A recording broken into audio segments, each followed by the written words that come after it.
G'day guys, Brisbane brothers here, Aussie. And Dan's. We're out today working on an XC GXL project that a mate of ours is almost at the tail end of. It's going to be an interesting video guys. The engine in this car is the one that I did on the Clevo King channel, the camshaft swap series of videos on, showing step by step what's involved on the driveway back at our old place. So we're here today to fit a set of bolt-on roller rockers and break the cam in. What we're doing today, guys, is roller rocker upgrade. Got some beautiful Yella Terras. Let's have a quick look over here at the box. It's the ST2035 302173 pedestal mount. The full set here. I've got a Allen key cap screw with a pedestal with a half a roller on the bottom there. So nice little tip. I'll just run through the method we're doing today is the EOIC. So when the intake valve is fully opened, which on the Cleveland you're very lucky, the intake valve's closer to the intake, the exhaust valve's more outboard, so it's very easy to see. This is cylinder 1. So to set the intake valve, you will do it when the exhaust valve is just opening, and you will set the exhaust valve when the intake valve has fully opened and it's closing and it's about to come back to the seat. That's the easiest, safest method to make sure you're on the heel of the camshaft lobe. A little bit of engine assembly lube. Alright guys. Alrighty, so we've put the pedestal on. We've got a little bit of lube on the tip of the push rod. That's clear, even though we already have. I've just rechecked it and re-lubed it. What we're going to do now is just work out whether these new rockers will need a shim or not. So we'll put it on. So make sure we've got the curve side down. Sit the rocker on, check it's engaged in the cup. We'll get it down. We just want to check the preload, guys. We're aiming, we don't want any more than half a turn, otherwise we could get the valves hanging open. So that's something we're trying to achieve, is our performance preload tip, guys. If you watch our cam valve lash video, there's a little tip in there. Very, very useful information. We'll just nip this up. Check this out guys. Something I told the customer to run is this new style 600 Holly with the twin feed and the clear sights. Just for a couple of bucks extra you end up with the racing style bowl with the better needle and seat and a lot more fuel flow. Okay, so we're just getting a bit of tension on there now. Does that feel at about 0? Yep. So how many turns are you getting there before she'll go? Hang on a second, I'll just make sure it's on a nice 0. Okay, well, watch closely now. Yep. Adjustment, and we want to put it want to get a measurable stroke, so we'll set it up at a plane, horizontal or vertical, to get a nice clean 90 degrees, or as close as.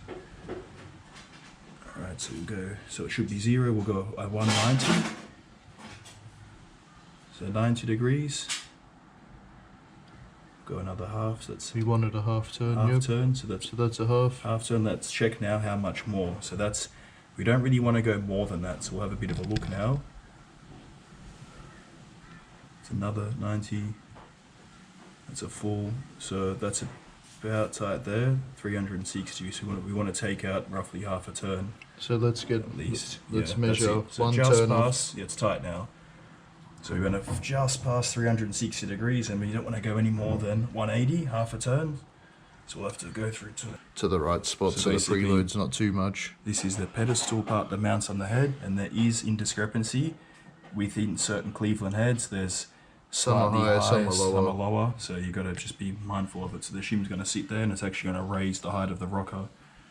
Alright, I'll put that bolt back, I'll grab some shims, show you what we're talking about. Can you hold the camera for a second?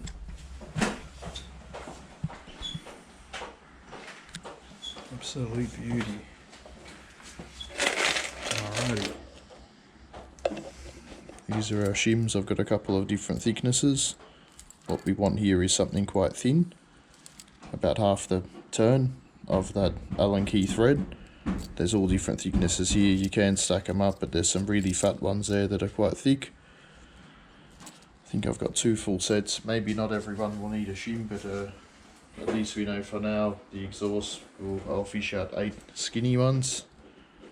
We'll get them there ready to go, and that'll just get that preload spot on. See, the issue is when you go too much preload at high revs, the oil's going to pump that lifter and it'll hang the valve. So the least preload the better, the more stable the engine will be. Alrighty. To be honest guys, most people just send it, tighten the shit out of it, and away you go, and they end up with a tappy, ticky Cleveland, and they have issues down the line, but we're going to set it up perfect here guys. We want this motor to be running sweet. There you go. Yeah. Just do them all up, don't worry about... Never even heard about fucking Lash. Mate put a massive cam in his engine, and I'm pretty sure his push rods must have been too long for the extra lift. Is that right? They can be. Yeah. If he went, yeah. They can hit on the inside. It off straight away. Yeah. So what I'm checking is just to make sure the pedestal's located. Yep. Pushrod's located. Nice. I can't really see guys, I'm going by feel here. Just make sure it's located, get it down to We're zero. lucky zeroing it out. We're lucky that the oil wasn't primed in this engine, that the lifters have a bit of plunge up and down. Yeah. That's why we don't like to soak lifters in oil before we fit them, so that you can move them up and down, and you want to check them by hand with a push rod that they're not stuck. You can get a more accurate reading. If they're primed up, it can give you You can actually find zero. Yep, so that's So just... zero is the point of where you can still turn the push rod before it starts to either wind the push rod down into the lifter or start to open the valve. So you can kind of wiggle it at zero. You can feel that it's straight away. You feel that there's no... It's the lifter spring tension instantly, that there's no loose. There's actually no loose, it's on zero. Yep. It's just beyond zero, So we're just checking if it needs a shim or not. So we'll check now the preload from zero. So we'll go 180. Full 180. Yep. Go another 90. Nothing still, and go another 90.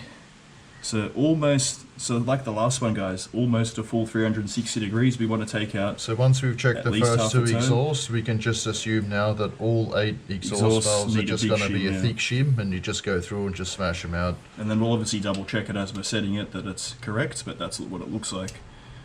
So I'll fish a couple of those out, and we'll just get stuck in. The most important thing about bolting the rockers on is you want to be bolting the rocker on and adjusting it on the base of the lobe, on the true part of the base, because there's so much of the actual ramp where it's going up into the peak of the lobe.